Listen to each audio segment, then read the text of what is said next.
الأجل مولا مولا. أعوذ بالله السميع العليم من الشيطان الرجيم. بسم الله الرحمن الرحيم. الحمد لله رب العالمين، والصلاة والسلام على أشرف الأنبياء والمرسلين سيدنا ونبينا بالقاسم محمد وعلى آله الطيبين الطاهرين المعصومين سيما على بقية الله رب العالمين، واللعنة الدائمة الباقية على أعدائهم وقتلتهم وغاصب حقوقهم أجمعين. برادر عزیز خاندان محترم، السلام علیکم ورحمۃ اللہ وبرکاتہ. اس مقدس مہینے کی مبارکباد پیش کرتے ہوئے خداوند متعال کی بارگاہ میں درد و دعا ہے خداوند عالم ہمارے امام وقت کے ظہور میں تاجیل فرمائے اور ہم سب کو ان کے غلاموں میں، خدمت گزاروں میں، چاکروں میں شامل فرمائے. عزیزان گرامی، اس ماہ مبارک رمضان میں مسلمانوں کو ایک بہت بڑی فتح نصیب ہوئی تھی، جس کو جنگ بدر کے نام سے یاد کرتے ہیں. یہ جنگ سن 2 ہجری میں ہوئی تھی، جس وقت پیغمبر اکرم صلی اللہ علیہ وآلہ وسلم مکے سے ہجرت کر کے مدینے واپس آئے تھے. تو ان کی ہجرت کے 2 سال بعد یہ جنگ مدینے میں بدر کے مقام پر ہوئی، جس میں مسلمانوں کو بہت ہی زیادہ فتح اور کامیابی نصیب ہوئی. اس سلسلے میں کچھ باتیں ہیں جو حضرات کی خدمت گزارش کرنا ہے اور اسلام کا مزاج سمجھنا ہے اور یہ دیکھنا ہے یہ جنگ کے اسباب کیا تھے اور اس جنگ میں مسلمانوں کو فتح کس بنا پر نصیب ہوئی. آپ تمام حضرات جانتے ہیں کہ پیغمبر اکرم صلی اللہ علیہ وآلہ وسلم مکے میں تھے اور انہوں نے مکے میں تبلیغ شروع کی. تقریباً انہوں نے 13 سال مکے میں تبلیغ کی، لیکن اس 13 سال میں مکے والوں نے، قریش نے جی بھر کے پیغمبر کو ستایا اور وہ لوگ جو پیغمبر اکرم صلی اللہ علیہ وسلم پر ایمان لے آئے اور مسلمان ہو گئے، ان کو ان لوگوں نے جی بھر کے ستایا اور ان کا مال لوٹ لیا اور ان کو مدینے سے، مکے سے باہر نکال دیا. وہ لوگ جو مکے سے ہجرت کر کے آئے وہ مکے سے خالی ہاتھ آئے. یہ خالی ہاتھ اس بنا پر آئے کہ مکے کے قریشیوں نے، دشمنان اسلام نے، ابو سفیان و ابو لہب و ابو جہل نے اور اس طرح کے بڑے بڑے لوگوں نے ان کا سارا مال، ساری جائیداد، سارا اسباب، سب کچھ لوٹ لیا اور ان کو خالی ہاتھ مکے سے مدینے بھیج دیا. جب یہ لوگ مدینے آئے تو ان کے پاس کچھ بھی نہیں تھا، کچھ بھی نہیں تھا. نہ رہنے کے لیے جگہ تھی، نہ کھانے کے لیے اسباب تھے. مدینے والوں نے ان لوگوں کو اپنے گھر میں جگہ دی، اپنی جائیداد میں حصہ دیا اور ان کو باقاعدہ پناہ دی. یہ لوگ مہاجر کہلائے. لیکن ان کا سارا مال، ساری جائیداد، سارا اسباب مکے والوں نے لوٹ لیا اور ان کو بالکل غریب اور فقیر کر دیا. ظاہر سی بات ہے یہ بات بالکل ناانصافی تھی اور کسی طرح سے انسانیت کے قریب نہیں تھی. لہذا ان لوگوں کا یہ حق بنتا تھا کہ وہ مال جن لوگوں سے لوٹ لیا گیا ہے، وہ گھر جن لوگوں سے چھین لیا گیا ہے، وہ جائیداد جو ان لوگوں سے حاصل کر لی گئی ہے، ان کا بدلہ لینا چاہیے تھا. اس لیے کہ یہ مکے میں صاحب حیثیت تھے اور مدینے میں آ کے بالکل یہ پائی پائی کے محتاج ہو گئے. تو اس سلسلے میں یہ بات طے تھی کہ جب بھی مکے کے لوگ کہیں سفر کرتے تھے اور اگر وہ مدینے کی طرف سے جانے والے ہوتے تھے یا راستے ہوتے تھے تو ان لوگوں کی خواہش یہ ہوتی تھی کہ ہم ان سے اپنے مال کا بدلہ لے لیں اور جو مال انہوں نے لوٹا ہے ہم اس سے کچھ نہ کچھ حصہ حاصل کر لیں۔ یہ بالکل ایک عقلی منزل ہے، انسانی منزل ہے کہ اگر کسی شخص نے آپ کا مال لوٹ لیا ہے اور آپ کو بالکل فقیر کر دیا ہے اور وہ آپ کے سامنے سے جا رہا ہے مال کے ساتھ اور آپ کے پاس اختیارات ہیں، امکانات ہیں، تو آپ یقیناً اپنے مال کا بدلہ اس سے ضرور لیں گے۔ یہ ایک انسانی تقاضا ہے، یہ چوری نہیں ہے، یہ ڈاکہ نہیں ہے، یہ اپنے حق کا مطالبہ ہے، یہ اپنے مال کی واپسی ہے، یہ اپنی چیز کو واپس لینا ہے، یہ حملہ نہیں ہے، یہ اپنے حق کو حاصل کرنے کی کوشش ہے۔ اس کو آپ حملے سے تعبیر مت کیجیے، یہ اپنے حق کو واپس لینے کی کوشش ہے۔ تو مسلمانوں نے یہ کوششیں کی اور اس بات پہ رہتے تھے کہ اگر وہ کفار مکہ، مشرکین مکہ جن کا مال لوٹ لیا ہے، اگر ان کو کئی راستے میں مل جائے تو ان سے اپنا مال واپس لے لیں۔ یہ کوششیں کبھی ہوتی تھی لیکن اس میں کامیابی نہیں مل پاتی تھی۔ اسی طرح ایک قافلہ جا رہا تھا، ان لوگوں کو یہ احساس ہوا، مکے والوں کو، کہ اگر ہمارا قافلہ اس طرح سے جا رہا ہے اور راستے سے گزرے گا، ہو سکتا ہے یہ مسلمان جن کا ہم نے مال لوٹ لیا ہے، جن کے ہم نے جائیدادیں لوٹ لی ہیں، جن کو ہم نے فقیر کر دیا ہے، یہ ہم سے اپنی جائیداد کا مطالبہ کر سکتے ہیں۔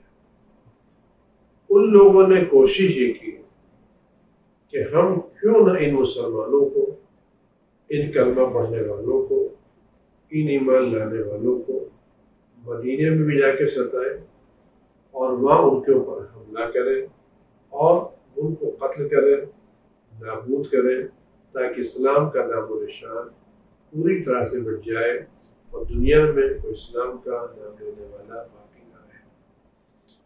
وہ اس بنا پر تیار ہو کر کے آئے مکے سے اور تقریباً 1000 افراد کا لشکر لے کے آئے، جن میں جوان تھے، سپاہی تھے، اسلحے تھے، تیر تھے، تلوار تھی، یعنی تمام پورے جنگی ساز و سامان سے پوری طرح سے لیس تھے۔ اور اس طرح سے وہ آئے۔ کس لیے آئے؟ آپ غور کریں، مال واپس دینے لیے، بلکہ وہ لوگ جو اپنی جان بچا کر کے، اپنا ایمان بچا کر کے مکے سے مدینے آ چکے تھے، وہ ان کو یہاں بھی چین سے رہنے دینا نہیں چاہتے تھے۔ وہ چاہتے تھے یہاں بھی یہ سکون کے ساتھ نہ رہے، یہاں بھی ہم ان کے اوپر حملہ کریں، ان کو مار ڈالیں، ان کو قتل کر ڈالیں۔ اور ان سب کا ہدف جو تھا وہ پیغمبر اکرم حضرت رسول خدا صلی اللہ علیہ وآلہ وسلم تھے۔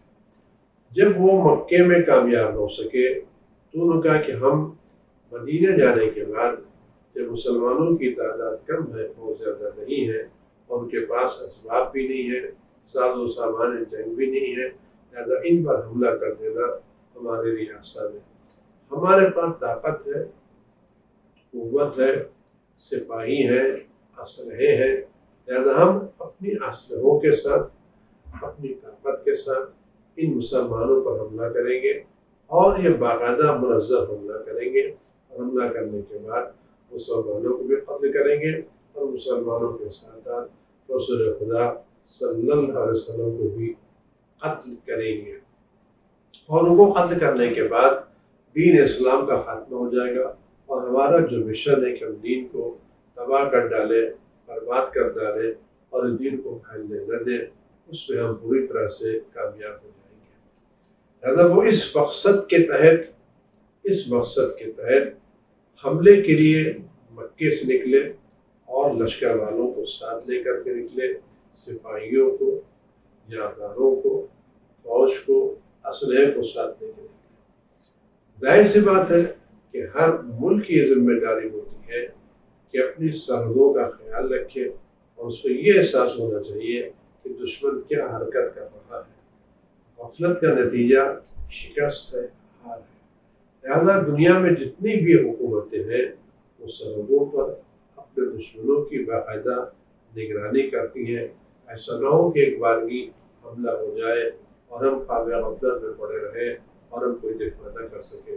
لہٰذا اس طرح کی چوکسی اور اس طرح کی احتیاط اور اس سے خبر رکھنا ہر حکومت کی ذمہ داری ہے اور ہر سرحد کی ذمہ داری ہے کہ اپنی سرحدوں پر رہے اور باقاعدہ دشمن کی ایک ایک حرکت کے اوپر ایک ایک نقل کے اوپر نظر رکھے تاکہ دشمن غفلت میں ان پر حملہ نہ کرے اور یہ شکست کا شکار ہو.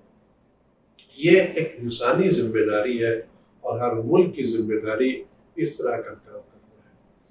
پیغمبر اکرم صلی اللہ علیہ وسلم جو دنیا کے بہترین حکمراں ہیں اور اس سے بہتر کسی کے پاس نظام حکومت نظام سلطنت نہیں ہے. سب سے بہتر حکومت کرنے والے سب سے پہلے اپنے ملک کی حفاظت کرنے والے اپنے ملک کے لوگوں کی حفاظت کرنے والے جب ان کو یہ خبر ملی کہ مکے کے لوگ لشکر کے ساتھ مسلمانوں پر حملہ کرنے کے لیے آ رہے ہیں. اب آپ دیکھیں پیغمبر اکرم کا انصاف دیکھیں ان کی انسانیت دیکھیں. انہوں نے مدینے والوں کو بلایا تھا. میں نے سارا کام مدینے والوں کے پاس تھا. مدینے والوں نے ان سے جو معاہدہ کیا تھا وہ معاہدہ یہ تھا کہ ہم آپ کا دفاع کریں گے. یعنی اگر کسی نے آپ پر حملہ کیا تو ہم آپ کا دفاع کریں گے لیکن ہم گھر سے نکل کر کے دوسروں پر حملہ کرنے نہیں. انہوں نے جو وعدہ کیا تھا وہ دفاع کا وعدہ کیا تھا. لہذا پیغمبر اکرم صلی اللہ علیہ وسلم میں جو حالات پیش آئے اور کفار مکہ کی حرکتیں تھیں اور دشمنی کی جو عبادت ہے انہوں نے مدینے والوں کو بلایا. ان کا بالکل صورتحال یہ ہے تمہارا مشورہ کیا ہے. یعنی میں تمہیں کسی طرح غفلت میں نہیں رکھنا چاہتا. میں ایمرجنسی میں تم کو آواز نہیں دینا چاہتا. میں تمہیں مشکل میں بتا رہا. میں پہلے پورے وضاحت کے ساتھ صورتحال کو واضح کر دینا چاہتا ہوں اور دیکھنا چاہتا ہوں تمہارا موقف کیا ہے تمہارا ارادہ کیا ہے. اسے کہتے ہیں ٹرانسپیرنسی. اسے کہتے ہیں شفافیت جو آج کی دنیا میں نہیں پائی جاتی. آج کی دنیا میں باتوں کو گھمانا پایا جاتا ہے ایک دوسرے کو دھوکہ دینا پایا جاتا ہے. اسلام اس کا قائل نہیں ہے. اسلام شفافیت کا قائل ہے ٹرانسپیرنسی کا قائل ہے. پیغمبر اکرم صلی اللہ علیہ وسلم نے مدینے والوں کو بلایا اور اس کے کو صورتحال یہ ہے کفار مکہ حملہ کرنے کے لیے آ رہے تم لوگوں کا کیا ارادہ ہے. آیا ہم اپنے گھروں میں رہے یا مقابلے نکلے. تو جوانوں نے پڑھ کر کے یہ آواز دی پیغمبر آپ نکلے ہم آپ کا پورا دفاع کریں گے اور اس راستے میں آپ کی پوری مدد کریں گے اور آپ کو دشمنوں کے حوالے نہیں کریں گے. یعنی بات پہلے سے واضح ہے کہ پیغمبر کا پروگرام کیا ہے اور پیغمبر چاہتے کیا ہے اور پیغمبر کے توقعات دوسروں سے کیا ہے. جب یہ صورتحال ہوئی تو اب ظاہر سی بات ہے کہ اسلام بزدلی کا مذہب نہیں ہے. اسلام شجاعت کا مذہب ہے بہادری کا مذہب ہے عزت نفس کا مذہب ہے. اب لڑنے کو تو جانا تھا. بیٹھ جانا بزدلی ہے شکست ہے جو اسلام قبول کرنے نہیں تیار ہے. اسلام کے مزاج میں وہ چیز نہیں ہے. لیکن اب جب لڑنے کے لیے جائے تو دشمنوں کے مقابلے پر اسلحے ہونا چاہیے تلواریں ہونا چاہیے اسباب جنگ ہونا چاہیے لشکر کی تعداد ہونا چاہیے. یہاں صورتحال یہ تھی کہ وہ جو لوگ نکل کے جا رہے تھے ان کی تعداد 300 کی تھی اور ان میں تھے وہ لوگ تھے جن کے پاس اسلحے نہیں تھے. کچھ وہ تھے جن کے پاس سواریاں نہیں تھیں. کچھ وہ تھے جن کے پاس تلواریں نہیں تھیں. یعنی بہت کم لوگ ایسے تھے جن کے پاس جنگ کے سامان تھے اسلحے تھے تلواریں تھیں جانور تھے سواری تھی. لیکن کئی لوگ ایسے تھے جن کے پاس کچھ بھی نہیں تھا. اس طرح کے لوگوں کا میدان میں جانا بڑی ہمت کی بات ہے کہ بغیر کسی تیغ و تلوار کے بغیر کسی ساز و سامان کے جو لوگ میدان میں آ گئے. پیغمبر اکرم نے بھی حکمت عملی سے یہ دریافت کیا فوج ادھر سے آئی ہے اس کی تعداد کتنی زیادہ ہے. تو پتہ چلا ادھر کے لوگ 1000 ہے اسلحے ہیں جن کی ساز و سامان ہے. یہاں 300 ہے لیکن ان کے پیروں میں چپلیں نہیں ہیں ہاتھوں میں اسلحے نہیں ہیں پیروں اور اس کے بعد سواریاں بھی نہیں ہیں. ظاہر سی بات ان حالات میں میدان جنگ میں اترنا ہلاکت کا سامنا کرنا تھا. لیکن پیغمبر اکرم صلی اللہ علیہ وسلم نے جو شروع سے تعلیم دی وہ تعلیم یہ دی ہے کہ ہمیں اپنی طاقت سے زیادہ خدا بند عالم کی نصرت پر، اس کی مدد پر بھروسہ کرنا چاہیے۔ وہ چاہے تو سب کچھ کر سکتا ہے۔ جس صبح کو جنگ ہونے والی تھی، روایتیں کہتی ہیں، علیہ السلام کہتے ہیں پیغمبر اکرم نے صلی اللہ علیہ وسلم نے ان کو رات عبادت میں دعا میں گزاری، پروردگار یہ تیرے کلمہ گو ہے، یہ نہتے لوگ ہیں، ان کے پاس کچھ نہیں ہے، تو ان کی مدد کر۔ اب جب یہ لوگ میدان جنگ میں گئے تو وہاں 300 لوگ کا 1000 کا لشکر، ان کے حوصلے بڑھے ہوئے تھے۔ خدا بند عالم نے ایک نفسیاتی کام یہ کیا کہ مسلمانوں کی نظروں میں کافروں کے لشکر کو چھوٹا دکھایا تاکہ ان کے حوصلے پست ہونا۔ قرآن کریم میں اس کا تذکرہ کیا ہے کہ ہم نے ان کے لشکر کو تمہاری نظروں میں چھوٹا دکھایا، 1000 کا لشکر کچھ سینکڑوں کا لشکر نظر آیا۔ ایسا لشکر آیا کہ مسلمانوں کے دل بڑھ گئے، حوصلے بڑھ گئے کہ ہم ان سے باقاعدہ مقابلہ کر سکتے ہیں اور ہم میدان جنگ میں جیت سکتے ہیں۔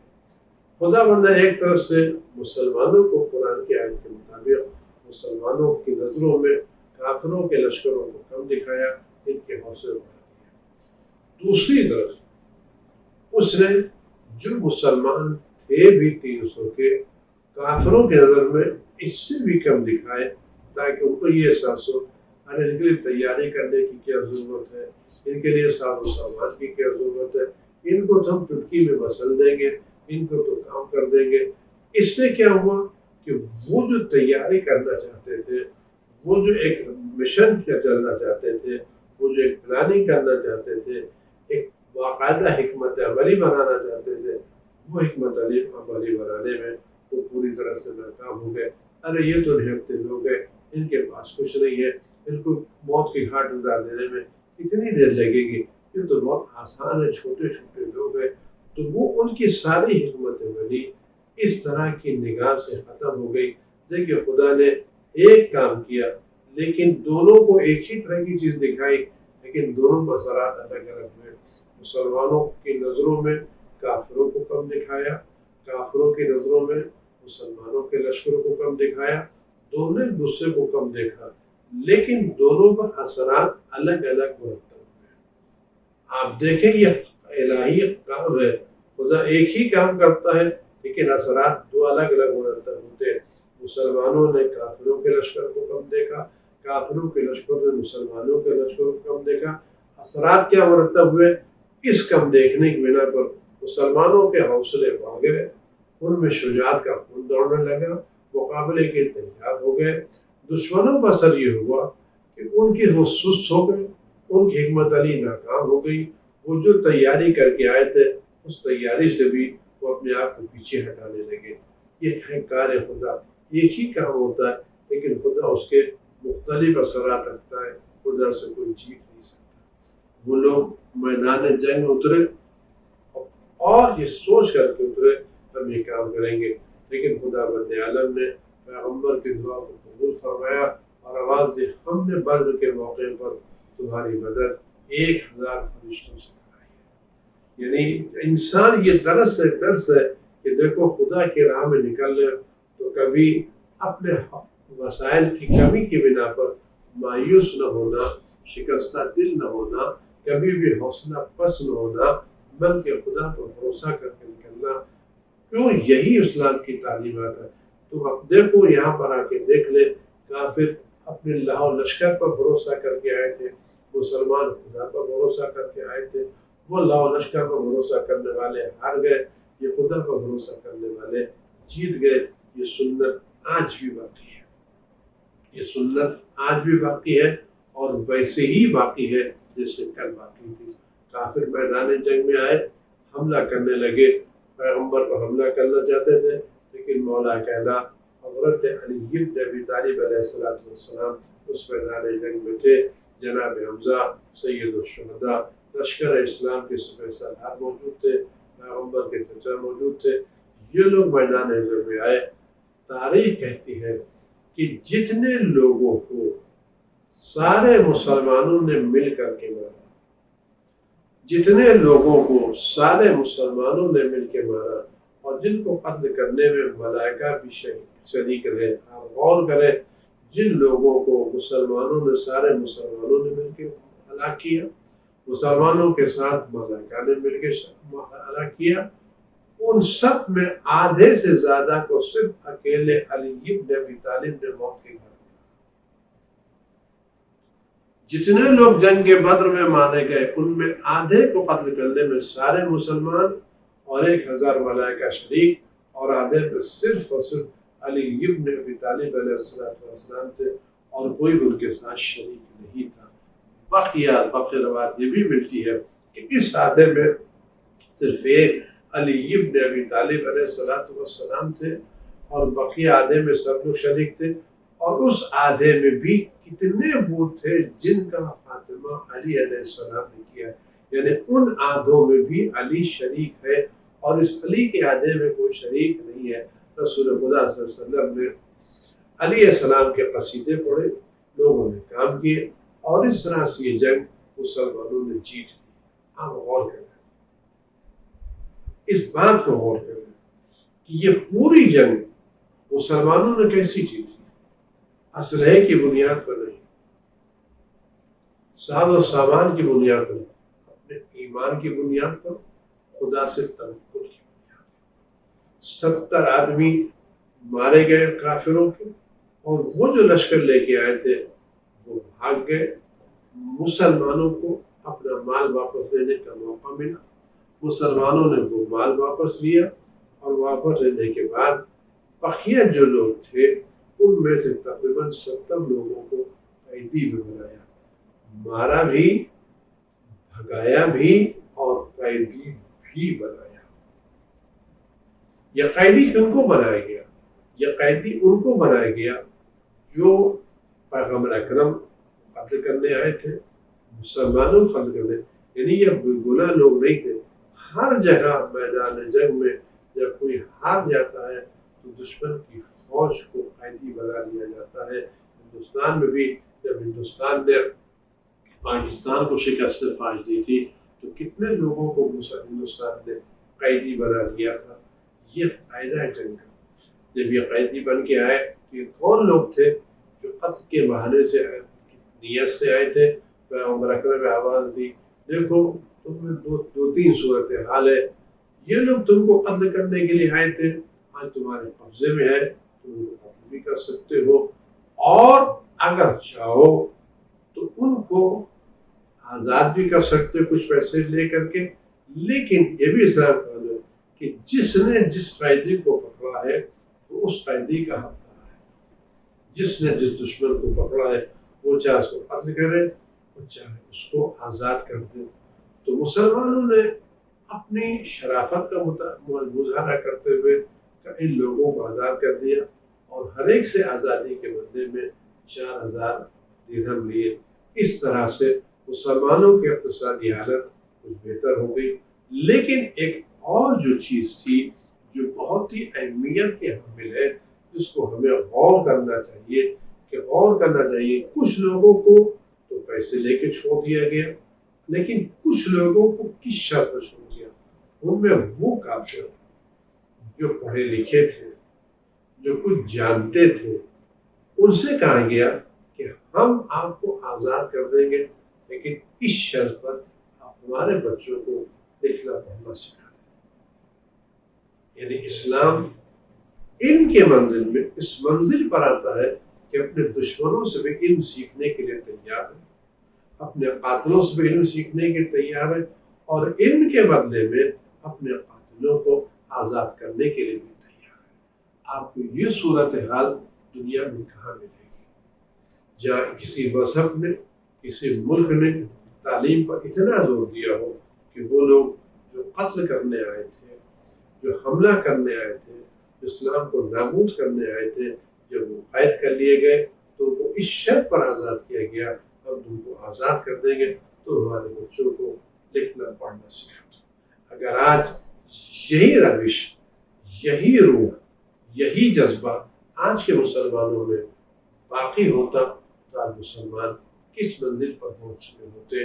آئیے ہم بدر سے سبق حاصل کریں اور 17 رمضان اس بدر کا کہ مبارکباد آپ کو دیں، اور اسی سے آپ یہ بھی سمجھ لیں کہ یہ مت سمجھیں طاقت اور کثرت سے جیتا جاتا ہے، حوصلہ جنگ ایمان سے جیتی جاتی ہے، توکل سے جیتی جاتی ہے، خدا پر بھروسے جیتی جاتی ہے۔